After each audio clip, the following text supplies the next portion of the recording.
मध्याह्न बेला में हम लोग सती चरित्र की कथा श्रवण कर रहे थे। अब सती मैया ने तो अपना शरीर त्याग दिया और मरते समय क्या मांगा कि जन्म जन्म शिव पद अनुरागा, कि अगर हमारा जन्म दोबारा हो तो शिव जी की ही अर्धांगिनी बने।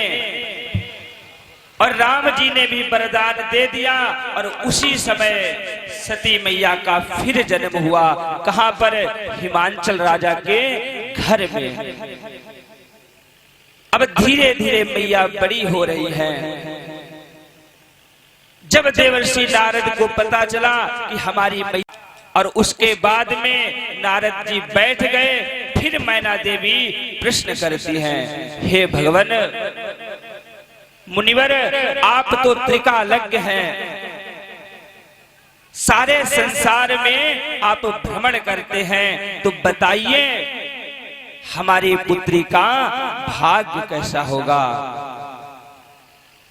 हे नारद जी, आप तो सारे संसार में घूमते हैं कि त्रिकालज्ञ सर्वज्ञ तुम्हें गति सर्वत्र तुम्हारी, कहो सुता के दोष गुने मुनिवर हृदय विचारी। महाराज, आप तो त्रिकालज्ञ हैं, तो हमारी पुत्री के बारे में बताइए। अब नारद जी बताने लगे, मैया जो आपकी पुत्री है ना, बड़ी सुंदर सहज होगी, कि सुंदर सहज सुशील सयानी, सुंदर सहज सुशील सयानी, नाम उमा अंबिका भवानी। सुंदर होगी, सहज होगी और सारे गुणों में संपन्न होगी। और मैया नाम तो बहुत होंगे, नाम उमा अंबिका भवानी। कोई उमा कहेगा, कोई अंबिका कहेगा, कोई भवानी कहेगा, तो कोई पार्वती कहेगा।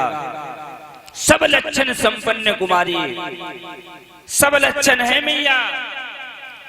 तो मैया ने कहा ठीक है। अब नारद जी कहते, मैया यहां पर तो सब ठीक है, लेकिन इनके जो पति होंगे ना, उनके भी तो दो चार अवगुण सुन लो। दो चार अवगुण उनके भी हैं। क्या? कि अगुण अमाने मातु पितु हेना, और उदासीन सब संशय छीना। दो चार अवगुण हैं। अगुण कोई मैया गुण नहीं है, अमान कोई सम्मान नहीं है, मान नहीं होता उनका। मातु पितु हीना, माता पिता भी नहीं है। उदासीन, हमेशा चेहरा नीचे ही लटका रहता है। लेकिन संतों का भाव है कि नारद जी ने जो कहा तो सही, लेकिन उसका अर्थ गलत कर दिया। अगुण का मतलब भोले बाबा के ऊपर ये आता है कि जिसके अंदर गुण ही गुण है, एक भी अवगुण नहीं है, वो है अगुण। अमान, अमान क्या है? कहते हैं न सम्मान का, न सम्मान का कोई मोह है और न अपमान का कोई भय है। मातु पितु हीना, कोई माता पिता नहीं है। अरे भैया, जो सारे जगत के माता पिता हैं, उनके माता पिता कौन होंगे? कहते हैं शंकर जी सारे संसार के पिता हैं। तो बड़ा सुंदर देवर्षि नारद बता रहे हैं। और मैया एक बात और सुनो कि जोगी जटिल अकाम मने नगन अमंगल वेश अस स्वामी हे कहा मिले और परे हस्त असिरेख। जोगी जटिल अकाम योगी होगा मैया, जटिल होगा, हमेशा समाधि में बैठा रहेगा, सर्पों को धारण करेगा, भस्म लगाएगा, तो ऐसा पति होगा इनका। जैसे ये बात सुनी तो जो उमा है पार्वती तो मुस्कुरा गई, हंस गई, वाह। अब मैना देवी सोच रही हैं, अरे ये क्या बता दिया, अरे अगर देवर्षि नारद ने बताया है तो गलत तो नहीं होगा कि झूठी ना हो ही देवरे शिवानी और सोच हे दंपति सखे सयानी। देवर्षि नारद ने कहा है तो झूठ तो नहीं होगा, लेकिन जो बताया है ऐसा अगर हो गया तो हमारी जो पुत्री है ना उसकी तो जिंदगी ही नरक हो जाएगी। तो क्या किया जाए? अरे नारद जी क्या कोई उपाय है? नारद जी ने कहा मैया बिल्कुल है कि जे जे बर के दोष बखाने ते सब शिव पहे मैं अनुमाने।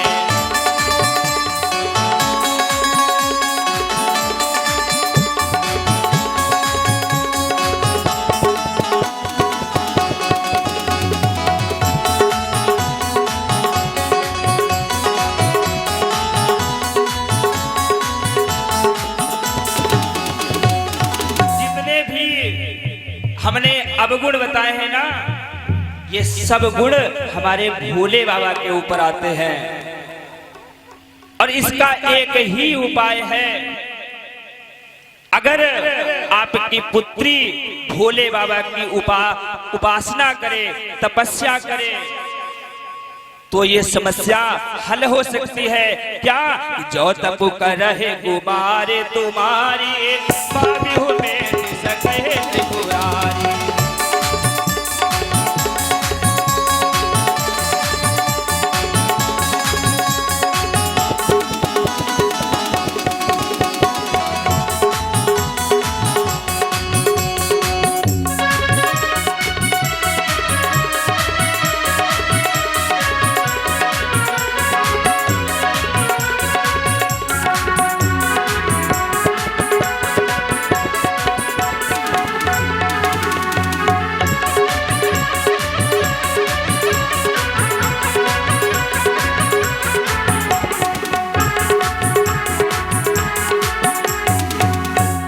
मैया अगर आपकी पुत्री तपस्या करेगी जाकर भोले बाबा की, तो एक ही उपाय है, सिर्फ यही है।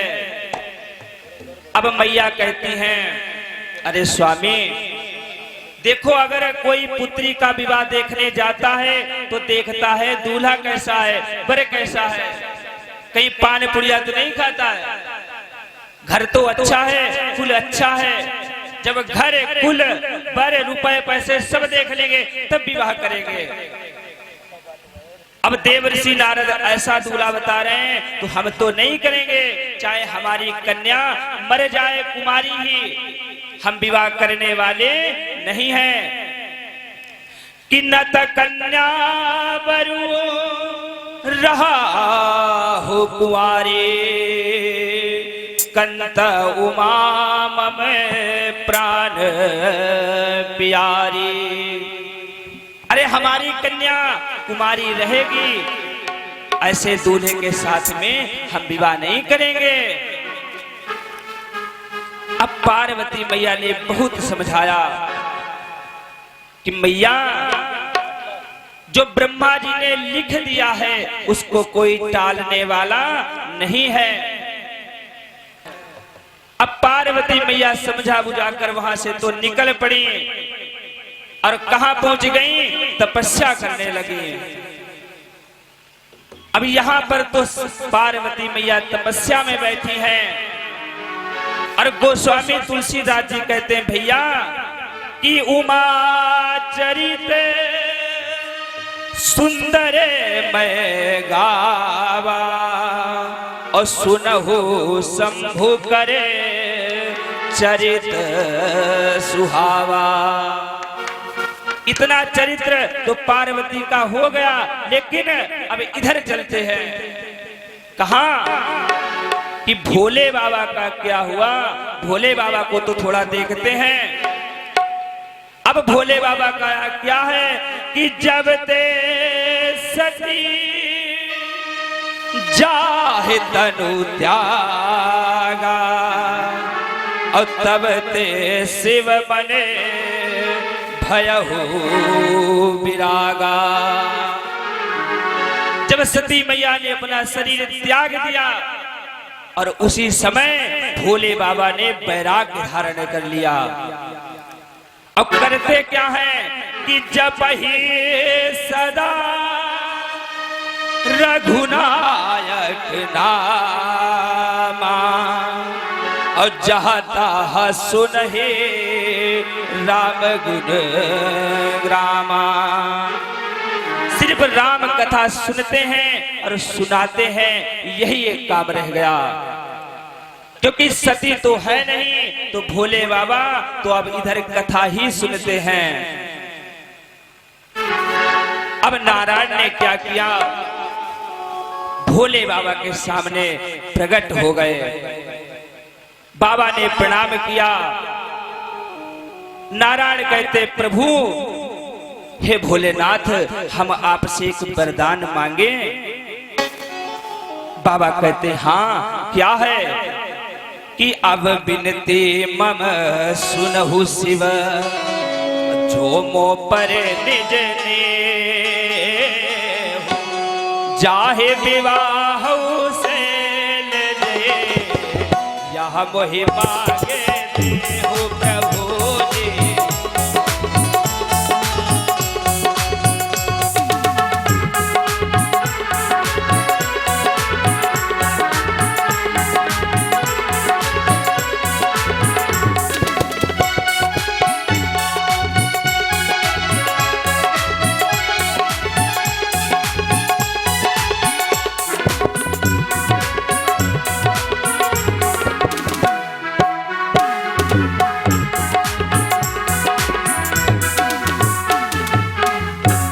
आपको कुछ देना ही है तो हमें एक वरदान दो।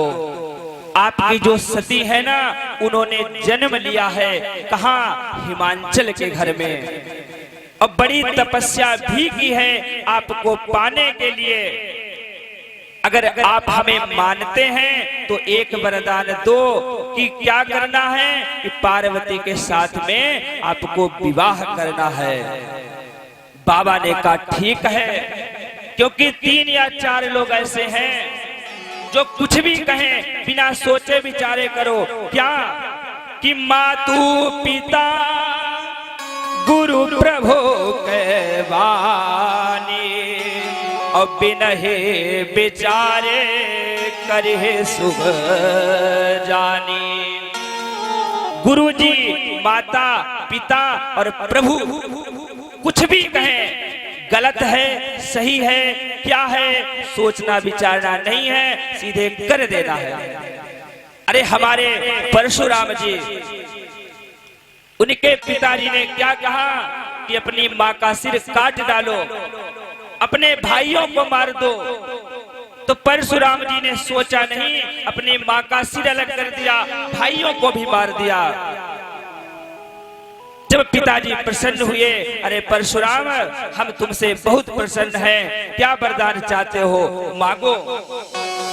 परशुराम ने कहा पिताजी आप हमें क्या करना है, सिर्फ इतना वरदान दो कि हमारी माता भी जीवित हो जाएं, हमारे भाई भी जीवित हो जाएं, और हमने उन्हें मारा है ये भी ना याद रहे।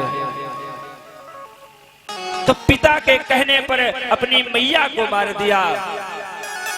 तो माता पिता गुरु और प्रभु कुछ भी कहें बिना सोचे विचारे उसे करो। भोले बाबा ने कहा महाराज आपने जो कहा है सत्य है कि तुम सब भांति परम हितकारी, आज्ञा सिर पर नाथ तुम्हारी।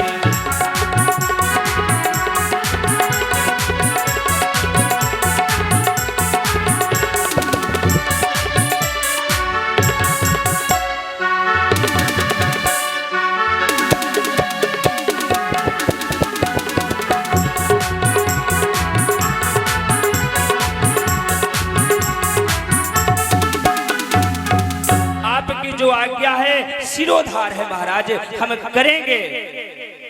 अब भगवान तो यहाँ से चले गए और इधर क्या हुआ, माता पार्वती तपस्या में बैठी हैं और वहां आकाशवाणी हो गई कि पार्वती हम बड़े प्रसन्न हैं आपकी तपस्या से, अगर आपके पास सप्त ऋषि आए और आपके पिताजी आपको लिवाने के लिए आए तो आप चली जाना।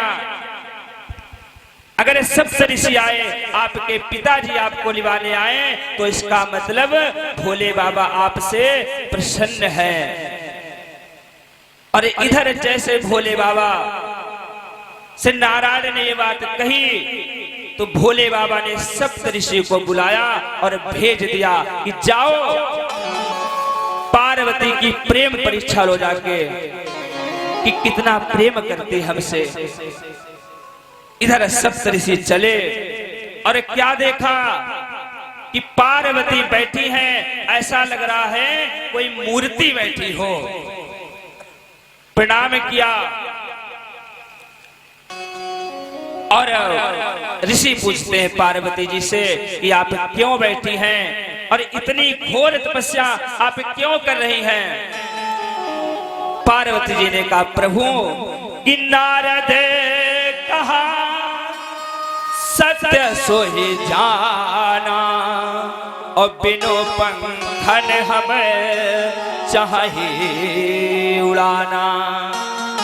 अरे नारद जी ने हमसे जो कुछ कहा हमने उनकी बात मानी और बिना पंख के हम उड़ना चाहती हैं। ऋषियों ने पूछा क्या मतलब, क्या उड़ने चाहती हैं। पार्वती ने कहा प्रभु हमें भोले बाबा से विवाह करना है। अब जैसे ही सप्त ऋषियों ने बात सुनी, सप्त ऋषि कहते देवी नारद जी ने आपको ये बताया, अरे उनकी बात मत मानो। नारद जी की जिसने बात मानी वो भिखारी ही बना है। अरे प्रजापति दक्ष के पुत्र हुए 1000 और जैसे ही सृष्टि की रचना करने के लिए जा रहे थे रास्ते में देवर्षि नारद मिल गए।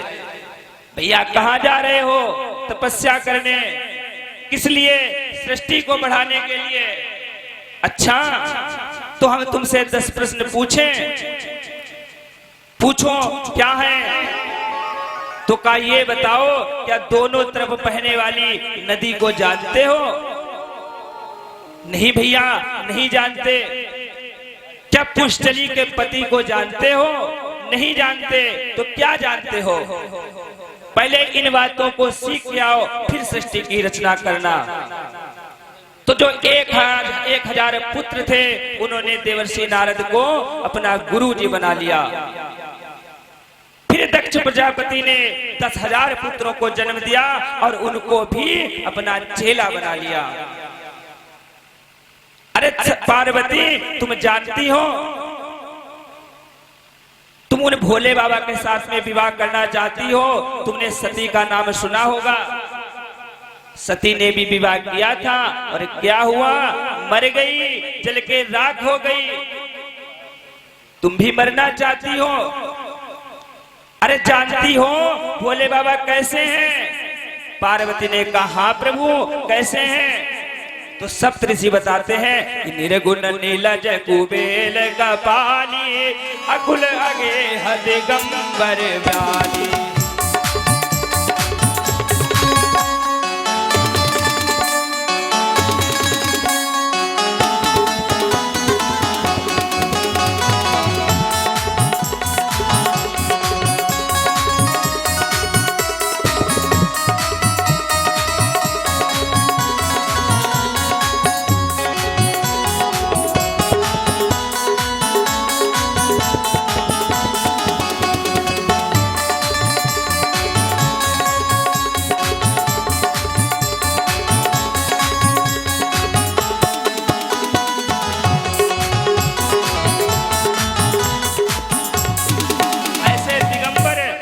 श्यामाली से आप विवाह करेंगी। बहुत समझाया लेकिन पार्वती मैया नहीं समझी, तो सप्तऋषि मैया को प्रणाम करके वहां से चले गए। अब इधर बाद में हिमांचल राजा आए और पार्वती को घर लेकर गए। इधर क्या हुआ, एक तारकासुर नाम का असुर पैदा हुआ और उसे वरदान मिला कि शिव जी की जो संतान होगी उसी से इसका वध होगा। त्राहिमाम मच गया, सारे देवता भागे। अब क्या किया जाए? अरे इसका वध भोले बाबा के पुत्र के हाथ से होगा, और भोले बाबा का पुत्र तो तब आएगा जब विवाह करेंगे। तो क्या किया जाए? काम को साथ में लेकर चल पड़े। अब जैसे ही कामदेव चले तो जितने भी लोग थे सब काममय हो गए। सारा संसार, जितने भी जोगी ऋषि सिद्ध अमलात्मा विमलात्मा जो सारे संसार को ब्रह्ममय देखते थे, आज नारी में देखने लगे। सारा संसार नारी में लगने लगा। अब जैसे ही काम ने अपना बाण चलाया और भोले बाबा ने अपना तीसरा नेत्र खोल दिया कि तब शिवती सर नयन उभारा, चितवत काम भयो धरि धारा।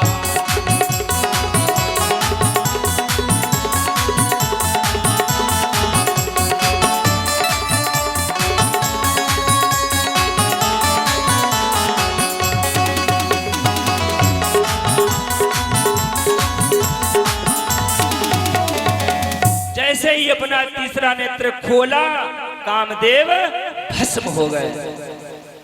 अब जैसे ही कामदेव की पत्नी को पता चला, रोती बिलखती हुई आई, अरे प्रभु आपने हमारे पति को भस्म कर दिया। बाबा ने कहा कोई चिंता की बात नहीं है, हम तुम्हें वरदान देते हैं कि तुम्हारा जो पति है वो अनंग हो जाएगा। अनंग मतलब जिसका कोई शरीर नहीं होगा। हमारे लोगों के खून में नसों में वास करते हैं कामदेव। रति ने कहा नहीं प्रभु ऐसे नहीं चाहिए, हमें तो साक्षात चाहिए। बाबा ने वरदान दिया कि जाओ कि जब जदुवंश कृष्ण अवतारा हुई है हरण महामहिभारा।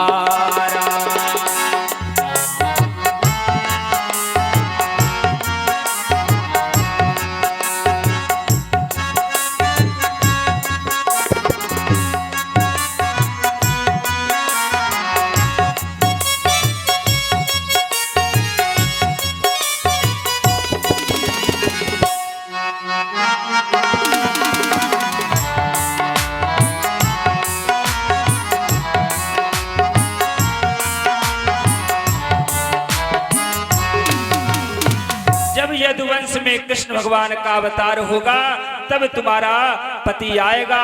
कृष्ण तने हुई है पति तोरा, जो प्रद्युम्न जी के रूप में आए। अब इधर भोले बाबा से कहा गया कि विवाह करना है, तो सप्तऋषि पत्री लेकर गए और जो पत्री लेकर आए कथा बताई गई, बांची गई। इस तारीख को विवाह होगा। अब जैसे ही तारीख निश्चित हो गई तो सब लोग सजने लगे कि लगे सवारन सकले सुरे वाहन विविध विमान होहि सगुन मंगल सुबद करहे अप्सरागान। अब इंद्रदेव अपने ऐरावत हाथी को साबुन लगा लगा कर धुलने लगे और यमराज जी अपने भैंसे को धुलने, भैया आज तुझे गोरा करके ही छोड़ेंगे। कुबेर जी अपने विमान को धुल रहे हैं, तो सब लोग तो अपना अपना वाहन तैयार करें, लेकिन हमारे बाबा बैठे हुए हैं। क्योंकि जब बारात जाती है तो दूल्हा तो बेचारा ऐसे ही चल देता है, बाराती ज्यादा सज के जाते हैं कि दूल्हे को लोग कम देखें, हमें ज्यादा देखें। तो जिनकी बारात है वो तो बेचारे बैठे हुए हैं और बाराती सज रहे हैं, बढ़िया परफ्यूम क्रीम पाउडर लगा के तैयार। अब इधर शिवजी के गणों ने देखा बाबा सब तैयार हो गए, क्या आपको हम सजा दें? बाबा ने कहा ठीक है सजा दो। अब जैसे भूत प्रेत वैसे ही सजाना शुरू किया। इसी वही शंभु गण कर रहे सिंगारा, जटा मुकुट वही मोर सवारा।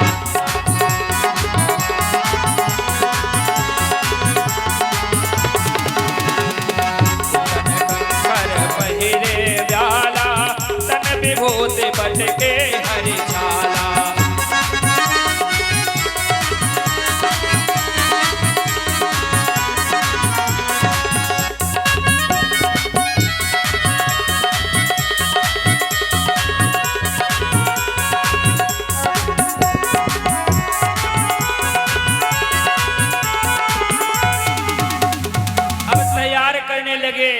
कहते हैं भैया ये बताओ, जब दूल्हे को तैयार करते हैं तो एक मोरू भी होता है, लेकिन यहाँ तो है नहीं, तो क्या करें? तो बाबा की जो जटाएं फैल गई थी, जब कामदेव को भस्म किया था तो क्रोध में आ गए और सारी जटाएं इधर से उधर हो गई। तो जटाओं को हाथ में लिया और संवर कर बढ़िया सा बांध दिया। तो ये तो हो गया, लेकिन मोर कैसे बनावे? तो छोटे छोटे पतले पतले सर्प लेकर ऊपर से नीचे की ओर बांध दिए। कानों में क्या पहनाया जाए? तो कानों में छोटे छोटे सर्प पहनाए गए और कहते हैं ऐसे नहीं, किसी सर्प को ले आए, किसी सर्प को पहना दिया बढ़िया ढूंढ ढूंढ के। कहते हैं दाएं कान में कंब का सर्प पहनाया गया और बाएं कान में पद्म नाम का सर्प पहनाया गया। तो सजा रहे हैं। तो कोई कहता है भैया जब दूल्हा सजता है तो पहले हल्दी भी लगाते हैं, तो हल्दी तो है नहीं। एक प्रेत बोला भैया टेंशन काहे ले रहे, हम लेके आ रहे हैं। भागता हुआ शमशान गया, जो ताजी ताजी चिता जली थी बढ़िया भस्म भर के ले आया और पूरे शरीर में भस्म लगा दी। अरे बाबा दूसरे के गांव जाना है, यहाँ तो आप नंगे नंगे रहते हैं और दूसरे के गांव जाएंगे तो अच्छा नहीं लगेगा। तो जिस बाघांबर में बैठते थे उसको लपेट दिया और एक सर्प को ले आकर बांध दिया। अब भोले बाबा तो तैयार हो गए और इधर जैसे ही विष्णु भगवान ने देखा तो सबसे कहा भैया सब लोग जाओ, क्योंकि दूल्हा पहुंच गया तो खाने को नहीं मिलेगा। अब सारे बाराती तो चल पड़े, क्योंकि जो बढ़िया बढ़िया लस्सी अस्सी की व्यवस्था की है सब चली जाएगी। तो इधर तो बाराती निकल गए, अब शिव जी अकेले हैं, तो क्या किया जाए? बारात कहां से आए? तो शिवगणों ने कहा बाबा हमारे जो भूत प्रेत हैं, जो हमारे बाराती हैं, बेचारे छुप कर बैठे हैं, अगर आपकी आज्ञा हो तो बुला ले आए। बाबा ने कहा ठीक है बुलाओ। अब जोर से आवाज दी श्रृंगी और भृंगी ने कि आ जाओ जितने भी भूत प्रेत हो।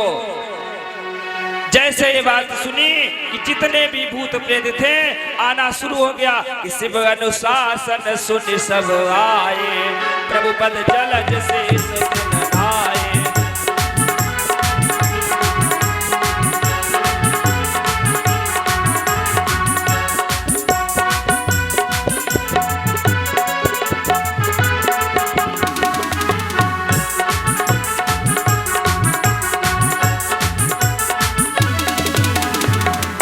जितने भी भूत प्रेत थे सब आ गए चिल्ला चिल्ला कर। लेकिन भैया भूत प्रेत हैं, संस्कार उसमें भी हैं, तो सब लोग उत्पात नहीं कर रहे हैं। जितने भी भूत प्रेत डाकिनी साकिनी पिशाचनी थी सब लाइन से खड़ी हुई हैं। जितने भी प्रेत थे सबने अपने हाथ में जल लिया, पहले बाबा के पैर धुले। अब कैसे कैसे भूत हैं, कहते हैं कि नाना वाहन नाना बेसा, ऐसा लगता है सारे संसार में शादी है, आज भोले बाबा की शादी है।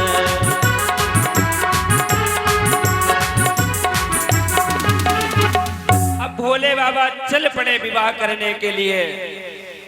अब इतनी सुंदर बारात है तो दूल्हा तो पीछे रह गया, बाराती आगे निकल गए, क्योंकि भैया थोड़ा नाश्ता भी तो करना है, अगर ये आ गए तो कुछ नहीं मिलेगा। अब बढ़िया आगे सबसे पहले इंद्र पहुंचे, तो जो अगवानी लेने आए हुए थे उन्होंने देखा भैया दूल्हा तो बड़ा सुंदर है, आइए आइए महाराज आइए। भैया हम दूल्हा नहीं है। अच्छा दूल्हा कहाँ है? पीछे आ रहा है। अब बारातियों ने जब ये बात कही तो जो अगवानी लेने आए थे, अरे जब बेचारे बाराती इतने सुंदर हैं तो दूल्हा कैसे होंगे? अब पीछे से विष्णु भगवान आ गए, आइए महाराज आइए आइए। नारायण कहते भैया हम दूल्हा नहीं है। फिर दूल्हा कौन है? कहते दूल्हा पीछे आ रहा है। अब कुबेर जी पहुंचे, आइए महाराज आइए। अरे भैया हम भी दूल्हा नहीं है। दूल्हा है कहाँ? पीछे। अब जब पीछे पीछे हो रहा है तो जो अगवानी लेने आए थे बड़े खुश हो रहे हैं कि बाराती तो बेचारे इतने सुंदर हैं और दूल्हा महाराज तो वहां नहीं होंगे, और दूल्हा आ रहे हैं पीछे से। कैसे आ रहे हैं? सब भूत प्रेत चिल्ला रहे हैं हर हर महादेव, बम बम भोले, और भस्म लगी हुई है।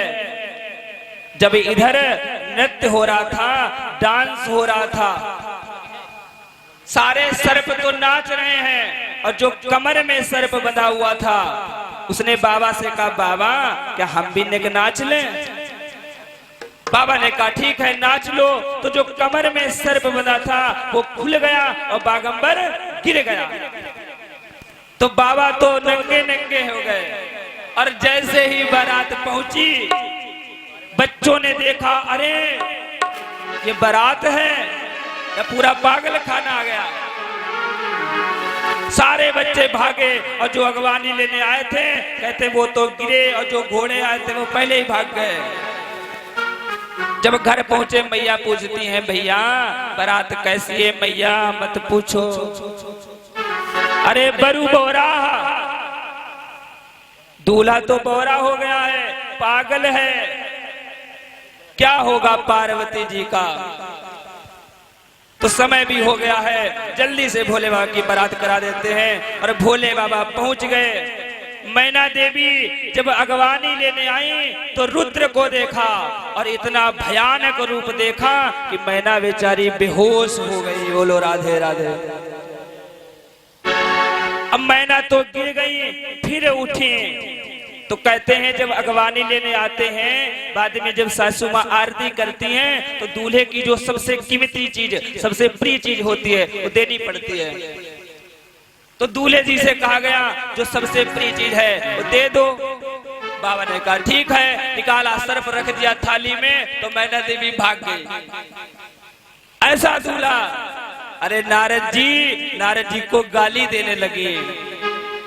क्या इसी दूल्हे की बात कर रहे थे देवर्षि नारद? पार्वती मैया ने बहुत समझाया, नारद जी ने भी समझाया कि मैया ये पार्वती वही है जो पूर्व जन्म में सती थी।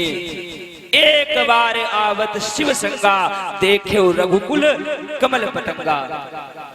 शिव जी के साथ में आ रही थी, राम जी को देखा, इन्हें मोह हो गया, ये परीक्षा लेने के लिए गई। भोले बाबा ने इनको छोड़ दिया और दक्ष प्रजापति के यज्ञ में जाकर अपना शरीर त्याग दिया। बड़े प्रेम पूर्वक विवाह हुआ। आगे चलकर षडवदन कार्तिक भगवान कार्तिकेय जी का जन्म हुआ और तारकासुर की मृत्यु हो गई। तो सभी